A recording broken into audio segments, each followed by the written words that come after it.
that's a few things just on physical postures we could take a look at. The birth process as a cause of subluxations. Whoa, now he's getting heavy. Yeah, this one's a pet peeve of mine. I'll tell you, I mean, I could literally get into this thing and talk about all the nonsense with the epidemic cesarean section rates and fetal monitors. I could really rip that thing apart, because what they've done is they've taken a perfectly natural, beautiful procedure and turned it into a surgical abomination. They really have. They really have. But I can spend 3 hours on that, and that's really not the purpose of why we're here tonight. If you want, however, I do have a lending library here. By the way, if you haven't guessed by now, I'm an education freak. Okay? I really believe as healthcare consumers, you people have to educate yourselves. Don't expect me to do it. I'll help you a little bit, okay? But we'll make the resources available to you so that you can learn a little bit more. Most people have to learn to start to take responsibility for their own health. Don't leave it up to the doctor. You start taking responsibility for you. Okay? But we have a lending library here with lots and lots of books on all these different topics that, excuse me, that we're talking about tonight. If you want to borrow some of these books, fine. You're more than welcome to.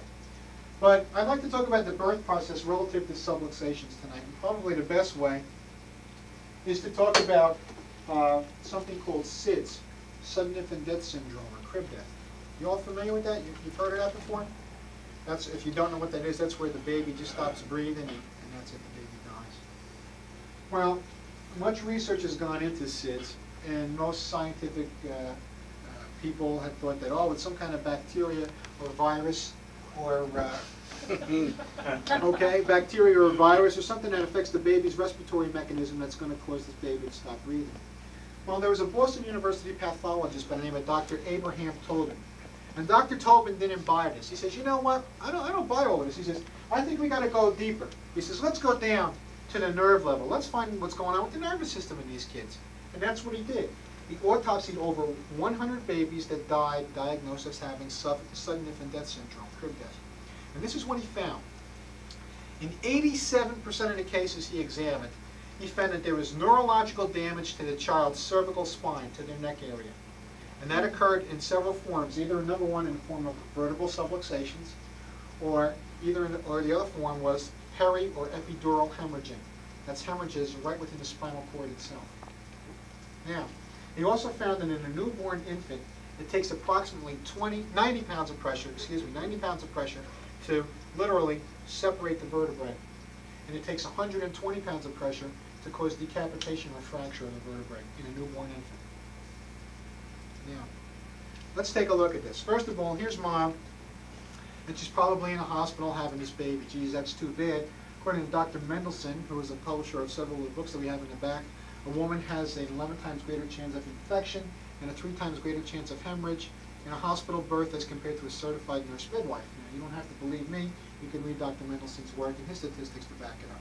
But here she is. She's probably laying on her back and her legs are up in stirrups and she's going to have this baby. Now, we all know, isn't that a natural position to have a baby in? Isn't that really natural? Yeah, sure. Yeah, right? Right? You know what that's like?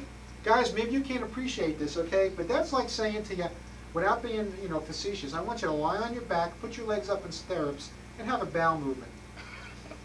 Right, ladies? Am I telling the truth or what? Okay. And then, of course, we got this kid coming up on this uphill climb. And what's the magic word we hear all the time, girls? Push. Push. Push.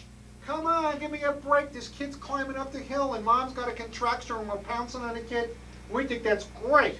That's garbage. That's totally barbaric. That's not how you deliver a baby. I mean, the European women, they don't fool with that stuff. You know what? They have squat stools, for crying out loud. They get in the squatting position, and boom, they have the baby. That's smart. Why? What are they doing? They utilize, first of all, their mass, their weight, the baby's mass and weight, gravity, and the perineum dilates real nice. And hey, here comes the baby. There you go. I mean, American Indian women, my God, they just were in the fields, they squatted, they had the kid, slapped them on the back, and that was it. All right? And here we go. We got all this sophisticated mumbo-jumbo that's going up in there. I mean, that's totally ridiculous. In fact, little aside, I'll throw this one in for you. Okay? Why do you think they do the episiotomies routinely? What did I tell you? Why? Why do they do the episiotomies? What did I tell you? So because you can't push them in a routine. Yeah, right. To tear, right? Now, there's a half truth to that. It definitely is easier to repair a surgical incision and a tear, okay? I'm not arguing with that. However, let's look at the way we're delivering the kid in the first place. If we were delivering the kid properly, we get proper circulation to the perineum, so it dilates the way that it's supposed to, and you don't have to do that in the first place anyway. But if you're like this, your legs are up in stirrups, and your circulation is supposed to be working in a progressive manner to dilate the perineum, come on, who's kidding who? Now, here's the fun part, gang, all right? Here comes this baby down the birth canal, and the head comes out. When the head comes out, we call that crowning. Now, when the baby's head comes out, in order to present the shoulder, the obstetrician's going to do a move called a Reitgen maneuver, R-I-T-G-E-N. This is what it looks like. Sandy, you want to just hold my pelvis? Okay? Now, here's what we're going to do. And to present the shoulder, the obstetrician takes his hands, hold that, pulls up on the neck to bring the shoulder up in this position, to present the shoulder on this side. Okay? Thanks, Sandy. What are you doing to that kid's neck? What we say in chiropractic is, you haven't had a chance since birth, the first subluxation. Most of you probably had life shut off since day one.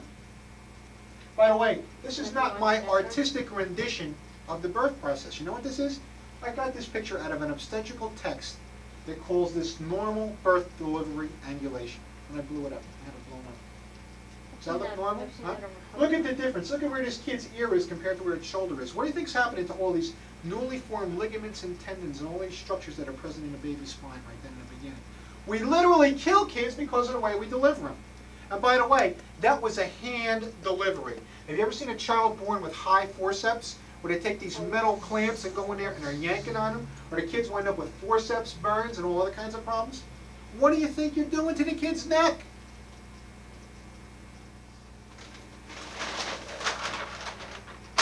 What do I say about the birth process? First of all, number one, the mother should be under chiropractic care throughout her entire pregnancy. Why? Her nervous system's got to be working right. Whatever happens to mom affects who? The baby. If mom's nervous system isn't working right, who's it going to affect? The baby. Number two, I don't care how non-traumatic you think that birth process was, it's traumatic. And that baby should be checked as soon as possible after delivery. Now, I recommend to everybody that they try to look into a natural childbirth method as much as possible. The major ones right now are Lamaze, La Boyer, and Bradley's. They're the major methods right now. Investigate them. Check them out. I'm a firm believer in breastfeeding, too. I think every mother ought to breastfeed. I don't want to hear this nonsense about Infamil and Similac. That's baloney. You can't compare to mother's milk, period. First of all, the first milk that comes out of the mother is called colostrum. Colostrum contains important immune factors that are transferred to the baby. The baby needs that stuff. Secondly, the mother builds up a physiological and a psychological bonding with the child that way. It's imperative that you do that. You can check it out. There's a group called the Late J. There's one right here in South Plainfield. You can call them up. The numbers in the book there, and they can give you all the information you need to know about, breastfeeding and everything that's involved in there. All right. So congratulations. Most of you never had SIDS. Thank God you want to be here. But I got news for you. Most of you had nerve interference, and you could probably go back to day one, or all of this, and you never knew it. You never knew it.